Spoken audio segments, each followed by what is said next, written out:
روایات میں ہے کہ یمن میں ایک قبیلہ آباد تھا جس کا سردار حاتم طائی تھا۔ اب حاتم طائی کی سخاوت سے دنیا کا کون سا آدمی ہے جو واقف نہیں ہے؟ رسول اللہ صلی اللہ علیہ وسلم کے زمانے میں کچھ لوگ جب قید ہو کر آئے اور آپ صلی اللہ علیہ وسلم کو یہ پتہ چلا کہ ان قیدیوں میں حاتم طائی کے قبیلے کی ایک خاتون بھی ہیں، تو حضور پاک صلی اللہ علیہ وسلم نے ارشاد فرمایا کہ خاتون کو رہا کر دیا جائے۔ خاتون کو جب یہ خوشخبری سنائی گئی تو اس نے یہ کہہ کر آزاد ہونے سے انکار کر دیا کہ میرے ساتھ قبیلے کے دوسرے افراد بھی موجود ہیں۔ آپ علیہ السلام نے پورے قبیلے کو آزاد فرما دیا اور مال غنیمت بھی اس کو واپس کر دیا۔ نہ صرف اپنی طرف سے انعام و کرام سے نوازا بلکہ بنفس نفیس سرحد تک چھوڑنے کے لیے تشریف بھی لے گئے۔ حاتم طائی کی سخاوت کے ضمن میں ایک قصہ بیان کیا جاتا ہے کہ روم کے بادشاہ کا دربار میں ایک دن حاتم طائی کی ساخت کا تذکرہ تھا۔ ایک نے بتایا کہ حاتم طائی کے پاس ایک بہترین عمدہ نسل کا گھوڑا ہے جو ہوا کی رفتار سے دوڑتا ہے، خوبصورت اتنا ہے کہ جو بھی اس کو دیکھتا ہے بس دیکھتا ہی رہ جاتا ہے۔ حاتم طائی اور اس کے گھوڑے کی تعریف سن کر بادشاہ بولا کہ جب تک کسی آدمی کو آزمایا نہ جائے اس وقت تک اس کے بارے میں کوئی رائے قائم کرنا عقل اور شعور کے خلاف ہے۔ تو بادشاہ نے وزیر سے کہا کہ تم خود جاؤ اور حاتم طائی کی سخاوت کے بارے میں ہمیں معلومات فراہم کرو اور کسی چیز کا مطالبہ کرو اس سے جو اس کی نظر میں سب سے زیادہ قیمتی ہو۔ دربار میں ایک درباری نے کہا کہ حاتم طائی کے لیے سب سے زیادہ عزیز اور سب سے زیادہ قیمتی تیز رفتار کا ایک گھوڑا ہے۔ بادشاہ کو درباری کی یہ بات پسند آئی اور اس نے وزیر سے کہا کہ تم خود حاتم طائی کے پاس جاؤ اور اس سے وہ گھوڑا مانگ کر لاؤ۔ اگر وہ گھوڑے کا افطار کر دیتا ہے تو حاتم طائی یقیناً سخی ہے۔ رونگ سے چلا ہوا یہ وفد منزل طے کرتا ہوا رات کے وقت حاتم طائی کے گھر پہنچا۔ جس وقت یہ وفد وہاں پہنچا موسلادھار بارش ہو رہی تھی۔ گپ اندھیرے میں بادلوں کی گرج ماحول کو خوفناک بنائی ہوئی تھی۔ ایسے خراب موسم میں کسی مہمان کی مہمان نوازی کرنا تو درکنار گھر سے نکلنا بھی ممکن نہیں تھا، لیکن حاتم طائی نے میزبانی کا حق ادا کیا اور مہمانوں کی تواضع اور آرام و آسائش کا پورا انتظام کیا۔ دسترخوان پر مزید لذیذ بنا ہوا گوشت کھا کر مہمان خوش ہوئے۔ انہوں نے اپنے اندر سفر کی تھکان کی جگہ توانائی محسوس کی اور گہری نیند سو گئے۔ صبح کے وقت جب بارش تھم چکی تھی تو ہر چیز دھلی ہوئی اور صاف نظر آ رہی تھی۔ ناشتے کے دوران وزیر نے مہمان نوازی اور اظہار تشکر کے بعد اپنے آنے کا مقصد بیان کیا۔ اس نے کہا کہ ہمارے بادشاہ کو آپ کے گھوڑے کے بارے میں بہت کچھ بتایا گیا ہے۔ گھوڑے کی تعریف سن کر بادشاہ چاہتا ہے کہ آپ اپنا گھوڑا بادشاہ سلامت کی خدمت میں نظر کر دیں۔ یہ بات سن کر حاتم افسوس کے ساتھ ہاتھ ملنے لگا اور بہت افسردہ ہو کر بولا کہ اگر آپ گھوڑا ہی لینے آئے تھے تو یہ بات آتے ہی مجھے بتا دینی چاہیے تھی، لیکن اب میں مجبور ہوں اس لیے کہ میرا پہلا گھوڑا اس دنیا میں نہیں ہے۔ آپ کو تو پتہ ہے کہ پوری رات طوفانی بارش برستی رہی۔ میرے لیے یہ ممکن نہیں تھا کہ چراگاہ یا کسی اور جگہ سے کوئی جانور منگوایا جا سکے، لہٰذا میں نے اپنے گھوڑے کو ذبح کر دیا اور اسی کا بنا ہوا گوشت دسترخوان کی زینت بنا دیا۔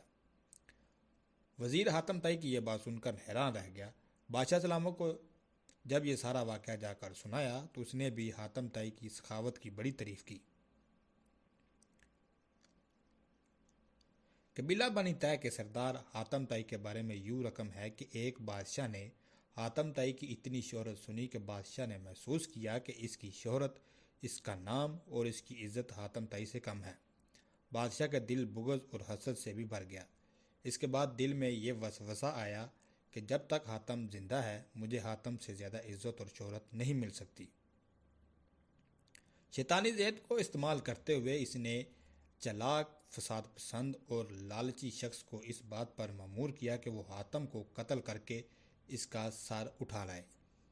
کرائے کا یہ دہشت گرد اور قاتل شخص اپنے ترکش کو تیروں سے بھر کر اور تیز دھار تلواروں کو میان میں رکھ کر حاتم طائی کے ملک کی طرف روانہ ہو گیا۔ جب وہ حاتم طائی کے علاقے میں پہنچا تو اس کی ملاقات ایک خوش گفتار، خوش مزاج اور بڑے ہی پرسکون شخص سے ہوئی۔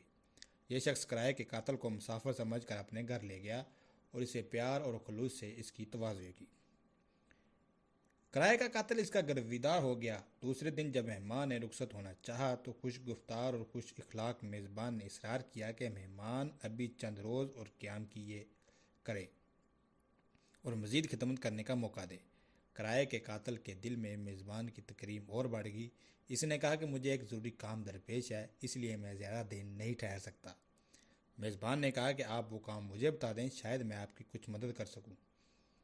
کرائے کے قاتل نے رازداری سے کہا کہ بادشاہ نے مجھے حاتم طائی کو قتل کرنے کا حکم دیا ہے، اس کے سر پر بڑا انعام مقرر کر دیا ہے۔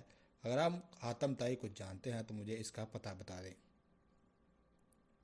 یہ سن کر میزبان مسکرایا اور عاجزی کے ساتھ جھک کر کہا کہ میں حاتم طائی ہوں، آپ اپنا کام شوق سے پورا کر سکتے ہیں، کیونکہ اگر یہ کام آپ اسی وقت پورا نہیں کریں گے تو پھر لوگ دیکھ لیں گے اور وہ مزاحمت کریں گے اور آپ انعام سے محروم رہ جائیں گے۔ حاتم کی یہ بات سن کر کرائے کا قاتل اپنے میزبان کے پیروں میں گر گیا۔ اس نے اپنی تلوار اور تیروں سے بھرا ہوا ترکش پھینک دیا اور کہا کہ ایسے معزز سردار کے جسم پر پھول مارنا بھی گناہ عظیم ہے۔ ایک مجلس میں حضور قلندر بابا اولیاء رحمۃ اللہ علیہ نے فرمایا کہ ایک شخص حضور اکرم صلی اللہ علیہ وسلم کی خدمت اقدس میں حاضر ہوا اور اس نے عرض کیا کہ یا رسول اللہ، مجھے شہید چاہیے۔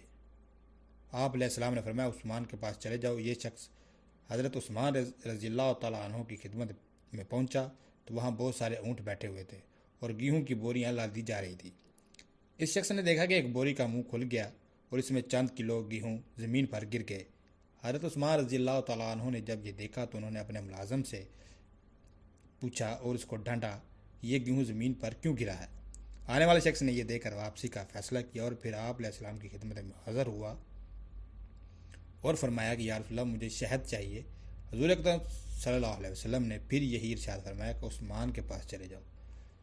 سوالی شخص ساری کارگزاری بتائی۔ آپ علیہ السلام نے پھر بھی فرمایا کہ عثمان کے پاس چلے جاؤ۔ یہ شخص دوبارہ حضرت عثمان غنی رضی اللہ تعالیٰ عنہ کی خدمت میں حاضر ہوا اور ان کے ملازم سے شہد مانگی۔ ملازم نے حضرت عثمان رضی اللہ تعالیٰ عنہ سے کہا کہ آدمی کو شہد چاہیے۔ حضرت عثمان غنی نے فرمایا کہ اسے شہد دے دو۔ ملازم نے برتن مانگا۔ آنے والے شخص نے کہا کہ میرے پاس تو برتن نہیں ہے۔ ملازم نے پھر حضرت عثمان سے عرض کی کہ حضور، اس کے پاس تو شہد لینے کے لیے برتن ہی نہیں ہے۔ حضرت عثمان نے فرمایا کہ شہد کا کپا اٹھا دو۔ آنے والے شخص نے کہا کہ میں کمزور آدمی ہوں، اتنا زیادہ وزن تو نہیں اٹھا سکتا۔ ملازم پھر حضرت عثمان رضی اللہ تعالیٰ عنہ کے پاس گئے اور کہنے لگے کہ آنے والا شخص بہت کمزور ہے، اتنی شہد اٹھا نہیں سکتا۔ حضرت عثمان غنی رضی اللہ تعالیٰ عنہ کو ملازم کی بار بار مداخلت پسند نہیں آئی۔ ذرا تیز لہجے میں فرمایا کہ اونٹ پر لاد کر دے دو اور آنے والا شخص اونٹ پر شہد لے کر چلا گیا۔ یہ واقعہ بیان کیا حضور قلندر بابا اولیاء رحمۃ اللہ علیہ نے فرمایا کہ مجھے اس بات پر حیرت ہے کہ ہر مسلمان دولت مند بننا چاہتا ہے، لیکن کوئی آدمی حضرت عثمان غنی رضی اللہ تعالیٰ عنہ کے طرز عمل کو اختیار نہیں جانتا۔